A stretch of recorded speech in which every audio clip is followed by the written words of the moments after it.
Presiden Amerika Serikat Donald Trump resmi menetapkan tarif impor sebesar 32% untuk produk-produk Indonesia.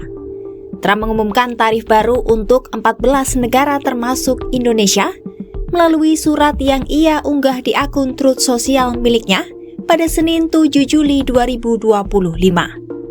Dalam surat yang ditujukan kepada Presiden Prabowo Subianto, Trump menyebut tarif bisa disesuaikan tergantung pada sikap Indonesia terhadap perdagangan bilateral. Pemerintah Indonesia pun langsung melakukan sejumlah langkah menghadapi tarif impor baru dari Trump tersebut.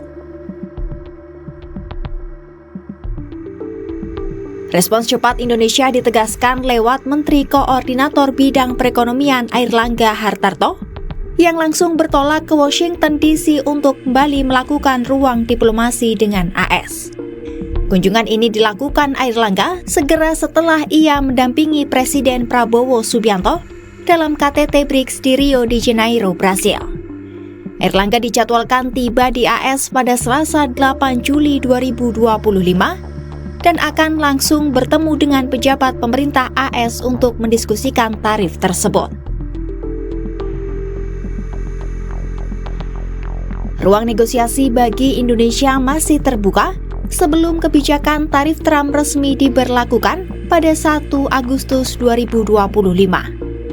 Artinya, Indonesia masih memiliki waktu hingga sebelum tanggal penetapan tersebut untuk melakukan negosiasi. Hal itu disampaikan Wakil Menteri Luar Negeri Arif Hafaz Ogroseno.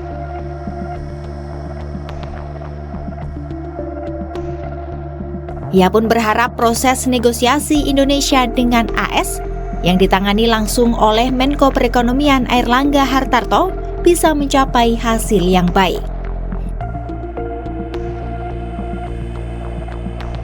Indonesia juga akan melanjutkan rencana kebijakan impor energi senilai 15,5 miliar dolar AS meski Presiden Donald Trump sudah menetapkan tarif terbaru untuk Indonesia. Wakil Menteri Energi dan Sumber Daya Mineral atau ESDM, Yulio Tanjung menyatakan, tawaran impor dari pemerintah itu sejalan dengan upaya yang dilakukan Menteri Perekonomian Airlangga Hartarto untuk kembali membuka ruang diplomasi ke AS. Menteri Perindustrian Agus Gumiwang Kartasasmita meyakini industri nasional tetap bisa tangguh dan adaptif menghadapi kebijakan tarif impor terbaru yang diterapkan Presiden Donald Trump. Ia pun mendorong agar pelaku industri tetap semangat dan tidak kehilangan fokus.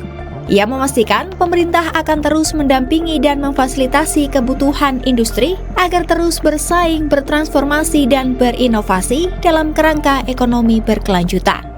Meski begitu, ia juga menegaskan pemerintah Indonesia akan terus mengedepankan upaya negosiasi dan dialog untuk menjaga keberlanjutan akses pasar internasional.